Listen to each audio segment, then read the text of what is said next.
ସାଆନ୍ତାଣୀ ମା ଯେତେବେଳେ ଉଠନ୍ତି ତାଙ୍କ ସହିତ ଉଠି ପଡ଼େ ମନୁଆ। କାଳେ ମା ସାଆନ୍ତାଣୀଙ୍କୁ ଡର ମାଡ଼ିବ, ତାଙ୍କ ପାଖେ ପାଖେ ଥାଏ। ଠାକୁରଙ୍କର ପୁଣି ପୂଜା ହେବ। ରାତି ପାହାନ୍ତାରୁ କବାଟ ଖୋଲି ଦିଅନ୍ତି। ଠାକୁର ଘରର ଝାପ୍ସା ଦିଶନ୍ତି ମହାପ୍ରଭୁ କାଳିଆ ଶାନ୍ତ, ମା ସୁଭଦ୍ରା ଆଉ ବଡ଼ ଠାକୁର ବଳଭଦ୍ର। ଯେମିତି ଛୁଆଟା ଚାହିଁ ରହିଥାଏ କୋଉଠୁ ଟିକେ ବାବୁଙ୍କ ଉଢ଼ାଳରେ ଠାକୁରଙ୍କୁ ଟିକେ ମୁଣ୍ଡିଆ ମାରିବ।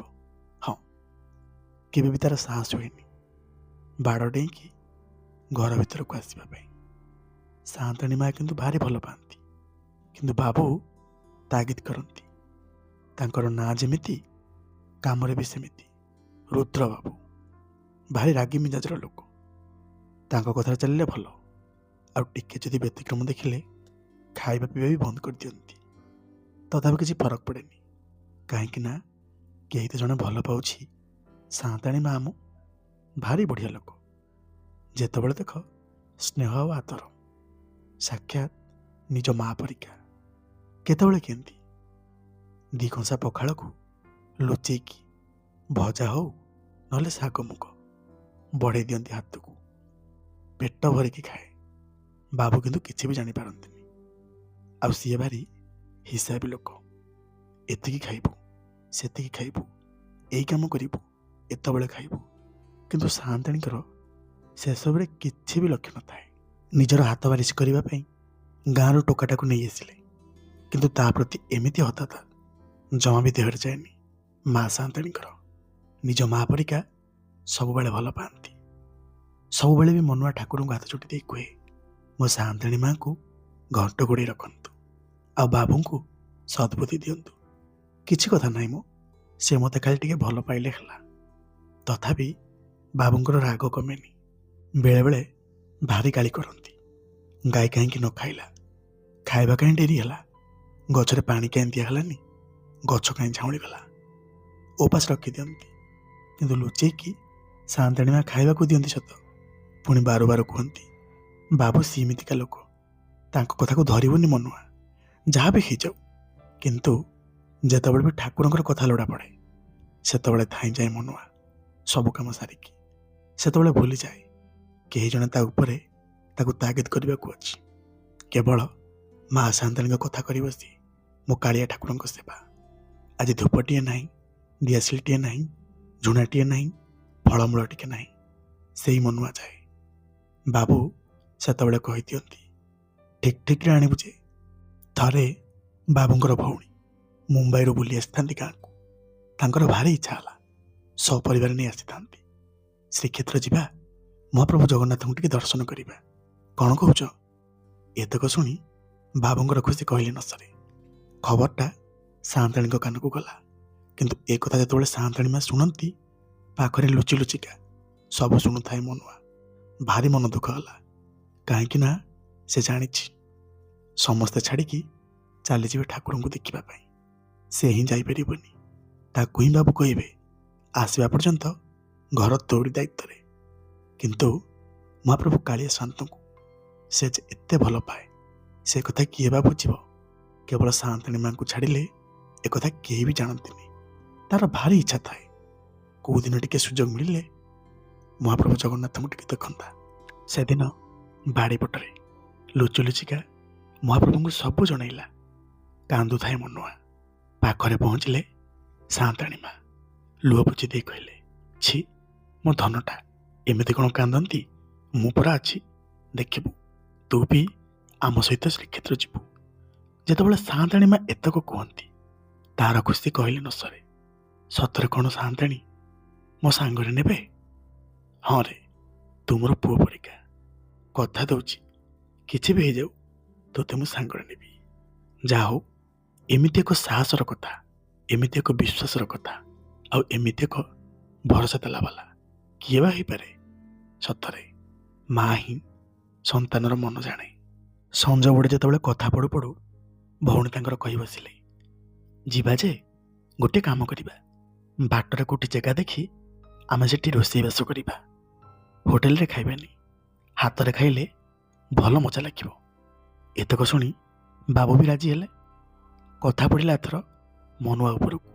କିରେ ଆମେ ସମସ୍ତେ ଯିବୁ। ଆସିଲା ବେଳକୁ ଘରଟା ଯେମିତି ତୋରି ଦାୟିତ୍ୱରେ ଥାଏ। ସାଆନ୍ତାଣୀ ମା ଟିକେ ମୁହଁ ପୁରେଇ କହିଲେ, କାହିଁକି ଆଉ କ'ଣ କିଏ ନାହାନ୍ତି କି? ଘରଟା ସେଦିନ ମୁଁ ଭାବୁଛି ତାଲା ପକେଇ ଦେଇ ଯିବା। ମୋ ସାଙ୍ଗରେ ମନୁଆ ଯାଉ। କି ହଉ, ମନୁଆ କିଏ ଯିବ? କାହିଁ ନ ଯିବ କହୁନା? ତମେ ତମ ଭଉଣୀମାନଙ୍କୁ ଦେଖି ଖୁସିରେ ମଜା କରିବ। ମୋର କ'ଣ କିଛି ନାହିଁ? ମୋ ହାତ ବାରିଶ ପାଇଁ ମନୁଆ ଯାଉ। ତଥାପି ବାବୁ ରାଜି ନଥାନ୍ତି। ଏତେ ବଡ଼ ବଙ୍ଗଳା, ଗାଡ଼ି ଘୋଡ଼ା ଠାରୁ ଆରମ୍ଭ କରି କେତେ କ'ଣ ଜିନିଷ ଛାଡ଼ିକି ଯିବ ବାକି। କିନ୍ତୁ ସାଆନ୍ତାଣୀ ମା ଆହୁରି କହିଲେ, ବୁଝିଲ, ଖାଇସାରିବା ପରେ ପତର ବି କେହି ଗୋଟେଇବନି। ଏଇ ମନୁଆ ସେ କାମ କରିବ। ଯାଇଥିଲେ ସିନା। ଏଥର ବାବୁଙ୍କ ମୁଣ୍ଡକୁ କଥାଟା ଢୁକିଲା। ସେୟା ହିଁ କରିବା। ପତ୍ର ଫତ୍ର ଗୋଟେଇବା ପାଇଁ, ଆମ ସହିତ କାମଧନ୍ଦା କରିବା ପାଇଁ ମନୁଆକୁ ନେଇଯିବା। ଏପଟେ କିନ୍ତୁ ମନୁଆକୁ ଭାରି ଖରାପ ଲାଗିଲା। ଯିଏ ତାକୁ ଏତେ ଭଲ ପାଏ, ଯାହାକୁ ସେ ନିଜର ମା ଠାରୁ ବଳିକି ବି ଭଲ ପାଏ, ସିଏ ଆଜି ସମସ୍ତଙ୍କ ସାମ୍ନାରେ ତାକୁ ଛୋଟ କରିଦେଲେନି ତ।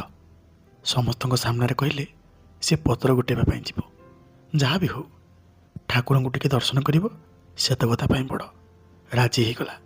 ବାବୁ ବି ହସି ହସି କହିଲେ, ହଁ ରେ, ଆମ ସହିତ ଯିବୁ। ଏଥର ବଙ୍ଗଳାଟାକୁ ତାଲା ପକାଇ ଦେଇ ସପରିବାର ବାହାରିଗଲେ ଶ୍ରୀକ୍ଷେତ୍ର ଅଭିମୁଖେ, ମହାପ୍ରଭୁଙ୍କର ନାମକୁ ଜପି। ଚାହୁଁ ଚାହୁଁ ଶ୍ରୀକ୍ଷେତ୍ରଠାରୁ ଟିକେ ଦୂରରେ ପଲାଟିଏ କଲେ, ଯେଉଁଠିକି ରୋଷେଇବାସ କରିବେ, ଭାରି ମଜା କରିବେ। କିନ୍ତୁ ମନୁଆର ମନ ଥାଏ ମହାପ୍ରଭୁ କାଳିଆ ସାଆନ୍ତଙ୍କ ପାଖରେ। କେହି ନ ପଢ଼ିପାରିଲେ ବି ମନୁଆର ସବୁ ମନ କଥାକୁ ମା ସାଆନ୍ତାଣୀ ସବୁ ପଢ଼ିପାରୁଥିଲେ। ତାଙ୍କ ସାଙ୍ଗରେ ମିଶି କେତେ କ'ଣ କାମ କଲା ମନୁଆ, ପୁଣି ବାବୁଙ୍କର ତାଗିଦରେ। ସାଆନ୍ତାଣୀ ମା କିନ୍ତୁ ଆଖିଟାରି କହୁଥାନ୍ତି, ଚିନ୍ତା କରନା, ମୁଁ ଅଛି। ଯାହା ହଉ, କେହି ତ ଜଣେ ସାହସ ଦେଉଛି। ସବୁତକ କାମ ସେତେବେଳକୁ ସରି ସରି ଆସୁଥାଏ। ଏଥର ସାଆନ୍ତାଣୀ ମା କହିଲେ, ମୁଁ ଟିକେ ଶ୍ରୀକ୍ଷେତ୍ର ଯାଉଛି। ମହାପ୍ରଭୁ ଜଗନ୍ନାଥଙ୍କୁ ଟିକେ ଦର୍ଶନ କରି ଆସିବି। ତମେମାନେ ପଛରେ ଆସିବ। ବାବୁ ପୁଣି କହୁଥାନ୍ତି, କିଓ ସାଙ୍ଗରେ କିଏ ଯିବ? କିଏ ଆଉ ଯିବ? ମନୁଆ। ଆରେ ଆମେ ସମସ୍ତେ ଖାଇବୁ ଯେ, ପତ୍ର କିଏ ଉଠେଇବ? ହଠାତ୍ ଏତିକି ବେଳେ ଭଉଣୀ ତାଙ୍କର ମୁହଁ ପୁରେଇ ଦେଇ କହିଲେ, କିରେ ଏମିତି କୁଡ଼ିଆ ହେଲେ ହବ? ଛୁଆଟା ଆସିଛି, ଟିକେ ପ୍ରଭୁଙ୍କୁ ଦର୍ଶନ କରିବ। ନିଜ କାମ ନିଜେ କର। ଆମ ପତ୍ର ବି ଆମେ ଉଠେଇଦେବୁ। ଯେତେବେଳେ ଏତକ ଶୁଣନ୍ତି ଭାରି ଖରାପ ଲାଗିଲା ବାବୁଙ୍କୁ। ହଉ ରେ, ଯାହା କରୁଛ କର। ଆଉ କିଛି ବି କହିଲେନି। ଏଥର ମନୁଆର ଖୁସି କହିଲେ ନ ସରେ। ମା ସାଆନ୍ତାଣୀଙ୍କୁ ସାଙ୍ଗରେ ଧରି ସେଠାରୁ ରିକ୍ସାଟିଏ ଧରି ଆସି ପହଞ୍ଚିଗଲେ ଶ୍ରୀକ୍ଷେତ୍ର ବଡ଼ଦାଣ୍ଡରେ। ସତରେ ଭାରି ଆନନ୍ଦ ଲାଗୁଥାଏ। କାହିଁକି ଏତେ ଦିନରୁ ଚାତକ ପରୀକ୍ଷା ଚାହିଁ ରହିଥିଲା। ଯେମିତି ପତିତପାବନ ବାନାକୁ ଦେଖିଛି, ସେଇଠି ବଡ଼ଦାଣ୍ଡରେ ଗଡ଼ି ପଡ଼ିଲା ମନୁଆ। ମନୁଆର ଭାବକୁ ଦେଖି ସାଆନ୍ତାଣୀ ମା ହାତ ଯୋଡ଼ି ଦେଇ କହିଲେ, ମଣିମା ମହାପୁରୁ, ଏମିତି ଭଲ ପାଇଥାନ୍ତୁ ଭକ୍ତକୁ। ଜାଣିଛ, ମା ଛେଉଣ୍ଡ ଛୁଆଟା, ତାକୁ ମୁଁ ଭାରି ଭଲ ପାଏ। ସିଏ ବି ସବୁ କାମ କରେ ମୋର। କେବେ ହେଲେ ବି ତାକୁ ହତାଦାର କରେନି। ସିଏ କିନ୍ତୁ ଭାରି ତାଗିଦ କରନ୍ତି। ତାଙ୍କ ମୁଣ୍ଡେ ଟିକେ ବୁଝିଦେଲେ ହଅନ୍ତାନି। ଯାହା ବି ହଉ, ଏମିତି କିଛି କଥା କହି ମା ସାଆନ୍ତାଣୀ ଆଉ ମନୁଆ ସିଂହଦ୍ୱାର ଦେଇ ଭକ୍ତମାନଙ୍କ ଠେଲାପେଲାରେ ଯେତେବେଳେ ମହାପ୍ରଭୁଙ୍କ ସାମ୍ନାକୁ ଆସନ୍ତି, ଚକା ଚକା ଆଖିରେ ଯେତେବେଳେ ଆଖି ମିଶିଯାଏ ମନୁଆର, କୋଉଠି ଥିଲା କେଜାଣି ଅସରା ଅସରା ଲୁହଟା ବହିଗଲା ନଈ ପରିକା। ମା ସାଆନ୍ତାଣୀ ଯେତେ ବୋଧ ଦେଲେ ଆଉ ଭଲ ମାନିଲାନି ଆଖି। କାହିଁକି କେଜାଣି ଠାକୁରଙ୍କୁ ଚାହିଁ ସେଦିନ ସବୁ ମନ କଥା କହିବାକୁ ଲାଗିଲା। କିନ୍ତୁ କଥାଟା କିଛି ବି ନିଜ ପାଇଁ ନଥିଲା, ସେଇ ସାଆନ୍ତାଣୀ ମାଙ୍କ ପାଇଁ। ଗୁଣୁ ଗୁଣୁ ହେଇ କ'ଣ କହିଗଲା ସେଦିନ ସାଆନ୍ତାଣୀ ମାଙ୍କୁ କିଛି ବି ଶୁଭିଲାନି। ଯାହା ବି ହଉ, ଭକ୍ତ ତାର ମନ କଥା ଜଣେଇଲା ମହାପ୍ରଭୁଙ୍କୁ। ସାଆନ୍ତାଣୀ ମା କିନ୍ତୁ ଭାରି ଖୁସି ହେଇଗଲେ ସେଦିନ ମନୁଆ ସାଙ୍ଗରେ ମହାପ୍ରଭୁ ଜଗନ୍ନାଥଙ୍କୁ ଦେଖିକି। କାହିଁକି ନା ତାଗିଦ କରିବାକୁ କେହି ନାହାନ୍ତି। ଯେବେ ବି ଆସନ୍ତି ବାବୁ ଭାରି ତରବର କରନ୍ତି, କିନ୍ତୁ ସେଦିନ କହିବା ପାଇଁ ପାଖରେ କେହି ବି ନଥିଲେ। ଭାରି ଖୁସି ଲାଗିଲା। ଯାହା ହଉ, ମହାପ୍ରଭୁଙ୍କ ଦର୍ଶନ ସାରି ଯେତେବେଳେ ବାହାର ବେଢ଼ାକୁ ଆସନ୍ତି, ମନୁଆକୁ ମା ସାଆନ୍ତାଣୀ ପଚାରିଲେ, ମନୁଆରେ, ଠାକୁରଙ୍କୁ ଗୁଣୁ ଗୁଣୁ ହେଇ କ'ଣ କହୁଥିଲୁ? ଲୁହ ଛଳ ଛଳ ଆଖିରେ କହିଲା, ସାଆନ୍ତାଣୀ ମା, କ'ଣ ଆଉ କହିବ? ଅନାଥ ଛୁଆଟାଏ ଠାକୁରଙ୍କ ପାଖରେ କହିବା ପାଇଁ କିଛି ବି ନାହିଁ। କେବଳ ଏତିକି କହିଲେ, ସବୁ ଜନ୍ମରେ ତୁମ ପରିକା ମାଆଟିଏ ମୋ ସାନ୍ତାଣୀ ମା ହେଇ ଆସନ୍ତୁ, ଆଉ ବାବୁଙ୍କ ପରିକା ତାଗିଦ କଲାବାଲା ମଣିଷଟିଏ ମୋ ବାବୁ ହୋଇ ଆସନ୍ତୁ, ଆଉ ତମର ମୁଁ ଏଇ ଚାକର ମନୁଆ ହୋଇକି ଆସେ। ସତରେ ଏତକ କଥା ଶୁଣିଲା ବେଳକୁ ସାନ୍ତାଣୀ ମାଆଙ୍କ ଆଖିରୁ ଲୁହ ବହି ଯାଉଥାଏ। ମନୁଆ ପୁଣି କହିଲା, ବୁଝିଲି ସାନ୍ତାଣୀ ମା, ବାବୁଙ୍କ ଆଗରେ କାଲି କ'ଣ ପାଇଁ କହିଥିଲ ମୁଁ ପତ୍ର ଗୋଟେଇବାକୁ ଆସିବି ବୋଲି? ଏଇଥିପାଇଁ ନା ବାବୁ କାଳେ ମନା କରିବେ। କିନ୍ତୁ ସେତେବେଳକୁ ପଛରେ ବାବୁ ଆଉ ତାଙ୍କ ଭଉଣୀ ସବୁ କିଛି ଶୁଣି ଛାଡ଼ିଥାନ୍ତି ଦୁଇ ଜଣଙ୍କ କଥାକୁ। ବାବୁ କାନ୍ଦି କାନ୍ଦିକା ମନୁଆକୁ କୋଳେଇ ନେଇ କହିଲେ, ମନୁଆରେ ମୋତେ ତ କ୍ଷମା କରିଦେ। ତୋ ପ୍ରତି କେତେ ଅନ୍ୟାୟ କରିଛି, କେତେ ଗାଳିମନ୍ଦ କରିଛି। ମୋ ବାପାଟା ପରା। ଯେତେବେଳେ ବାବୁ ଏତକ କୁହନ୍ତି ମନୁଆ ଆଶ୍ଚର୍ଯ୍ୟ ହେଇଗଲା। ଆରେ କେମିତିକା ମଣିଷଟା ଇଏ, ଯାହାର ଆଖିରେ ନିଆଁ ଛଡ଼ା ଆଉ କିଛି ଦେଖିନି, ଯାହାର ପାଟିରୁ ଗାଳିମନ୍ଦ ଛଡ଼ା ଆଉ କିଛି ବି ଶୁଣିନି। ସତରେ କ'ଣ ଇଏ ପରିବର୍ତ୍ତନ ହୋଇଗଲା?